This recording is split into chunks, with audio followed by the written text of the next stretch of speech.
किस तरीका से अयोध्या के बीच में और दशरथ महाराज के घर पर भगवान श्री राम का प्राकट्य हुआ।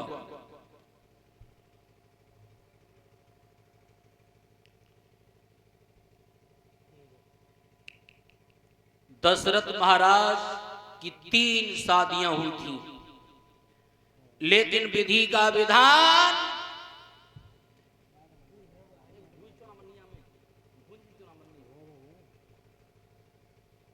किसी भी रानी के गर्भ से और किसी संतान ने जन्म नहीं लिया। जब जन्म नहीं लिया तो अपने कुल गुरु वशिष्ठ के पास पहुंचे। जवाब दिया महाराज, और हाथ जोड़ करके बोले हैं,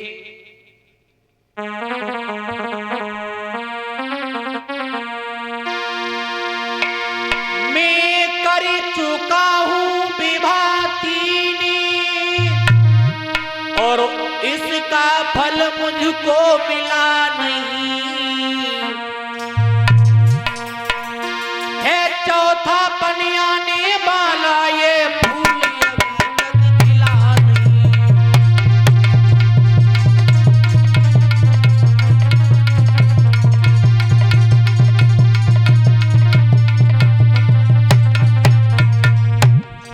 महाराज, एक नहीं 3 शादियां हो चुकी हैं मेरी, लेकिन विधि का विधान किसी रानी के गर्भ से कोई संतान पैदा नहीं हुई। और क्या बोले,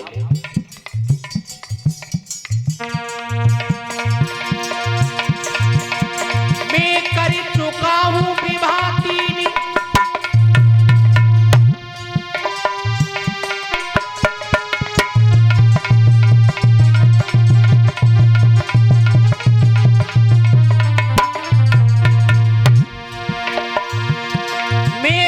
चुका हूं विवाह 3 इसका फल मुझको मिला नहीं है। चौथा पन आने वाला ये फूल अभी तक खिला नहीं।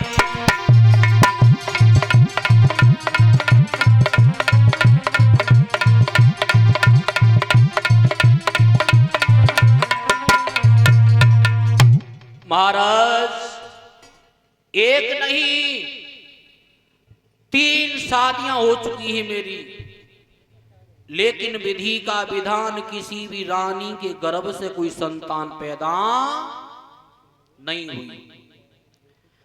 ऐसा गुरुजी ने बताया है। परीक्षित महाराज जी गुरु से शिक्षा सीख करके एक शिष्य नहीं बनाते, तो ये गुरु का ऋण रहता है तुम्हारे ऊपर।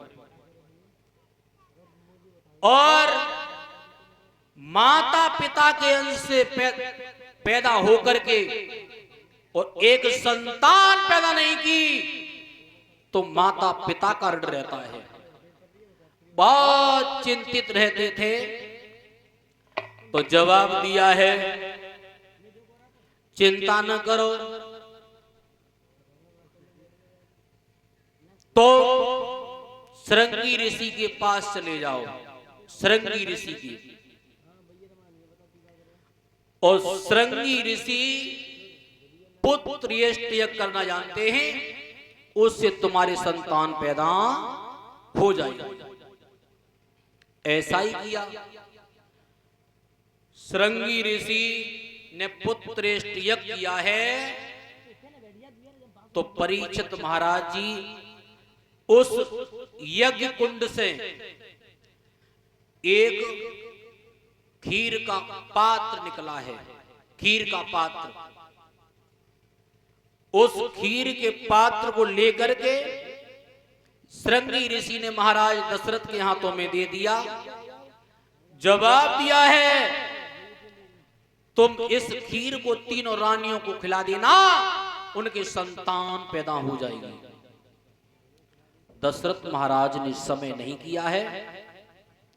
कर्म कौन सा करते थे?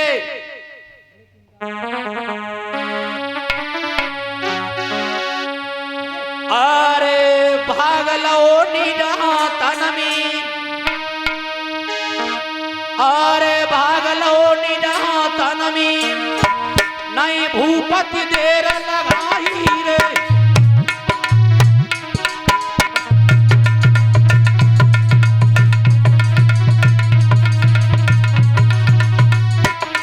मेरे भैया दशरथ महाराज खीर के पात को हाथ में पकड़ा, समय नहीं किया। कर्म कौन सा करते थे?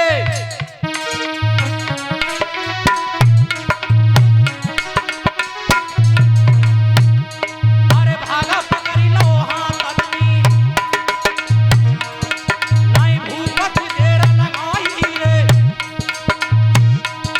और नहीं पल भर की देर करी, आगे की सीधा लगाई रे।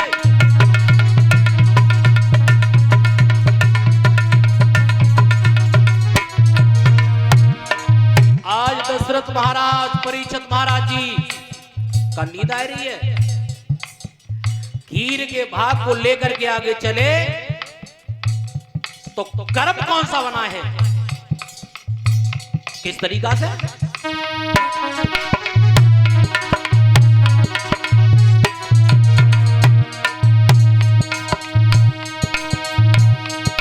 अरे नाम चीलिया एक मच्छी,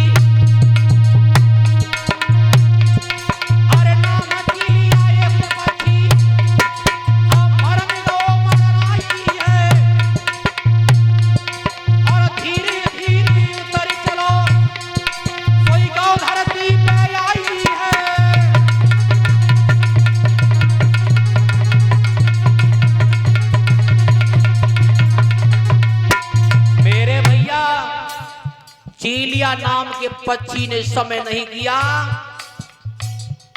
उस खीर के भाग को थोड़ा सा लेकर के आकाश में उड़ गया और कहां पहुंचा? अरे नाय पक्षी तेरा करी, फिर उड़िया पर भी आया है, और माता ना सो ही रही, आज की भाग गिराया है।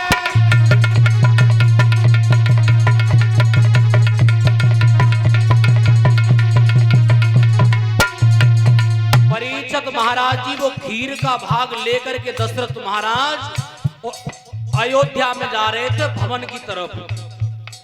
एक चीलिया नाम का पक्षी आकाश में उड़ रहा था और थोड़ो सो भाग लेके आकाश में उड़ गो। और उड़ के कहां पहुंचो? जहां अंजनी मैया सो रही थी। और हुआ क्या?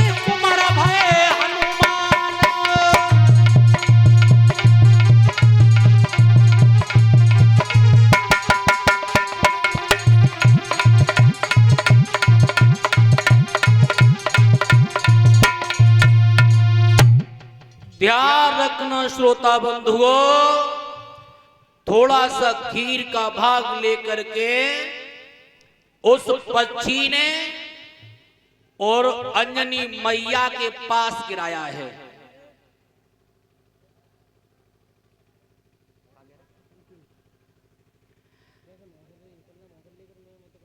तो वो खीर का भाग खाया है तो अंजनी मैया के पुत्र पैदा हुआ, उसी का बच्चे का नाम रखा गया था पवन पुत्र। बोलिए पवन पुत्र हनुमान की।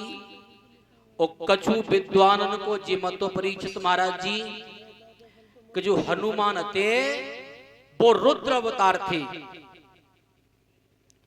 ध्यान रखना, इधर दशरथ महाराज उस खीर के भाग को लेकर के चले तो अर्ध भाग कौशल्य दीना और उभय भाग आधा कर दीना। आधा भाग कौशल्या को दिया है और जो आधा बचा था उसमें से आधा आधा भाग सुमित्रा को और जो बचा हुआ भाग था वो कैकेयी को दे दिया। ध्यान रखना, विधि का विधान। एक दिन दशरथ महाराज के घर में एक भी संतान नहीं थी, लेकिन उस खीर के भाग को खाने से दशरथ महाराज के घर में संतान पैदा हुई है। एक नहीं, 4 संतान पैदा हुई, 4। जो सबसे बड़े पुत्र थे उनका नाम राम रखा गया। और परीक्षित महाराज जी, भगवान श्री राम का प्राकट्य नवमी को हुआ था, चैत्र की नवमी को। भागवत में कहीं ये नहीं लिखा है कि भगवान श्री राम का जन्म हुआ था। परमात्मा जन्म नहीं लेता है। तो परीक्षित महाराज जी नवमी को पैदा भये, प्राकट्य हुआ तो 9 का अक्षर ही अक्षय हो गया। अगर परीक्षित महाराज जी का उस संख्या से 9 में गुणा करो तो पाको योगफल 9 ही आतो है। जैसे 9 एक 9, 9 दूनी 18, 8 और 1 9, 9 तिया 27, 2 और 7 9। तो नवमी को प्राकट्य हुआ तो 9 का अक्षर ही अक्षय कर दिया। आज अयोध्या में बधाइयां गमने लगी हैं।